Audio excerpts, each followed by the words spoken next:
Did you know George Washington was one of America's biggest whiskey producers? This is Jason Cochran at Mount Vernon in Virginia, where the myth has been proven true. George Washington really did chop down the cherry tree. He used cherry wood to fire the boilers in his very own whiskey distillery. His old estate at Mount Vernon has recreated it and is putting out Washington's whiskey once again. We're sitting here in essentially what was kind of the industrial complex at Mount Vernon. Behind us, of course, the distillery that Washington built. To my left is the grist mill, and of course that's why the distillery is here, because that's where the grain is being ground.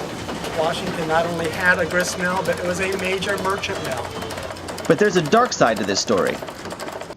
In 1793, the new American government needed money, so it invented a new federal tax on whiskey.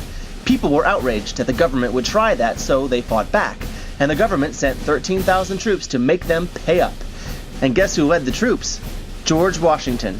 And just a few years later, he was one of America's biggest whiskey producers. This is the first and presumably the last time an American president will lead American troops into the field to put down the whiskey rebellion. Now we are making thousands and thousands of gallons, and it has become a very profitable commodity.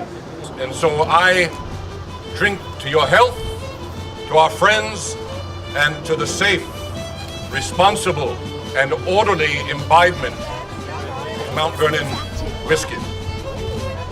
Hip hip! Huzzah! Hip hip! Huzzah! Hip hip! Huzzah! To your health! Here's to the ships at sea and the ladies on the land.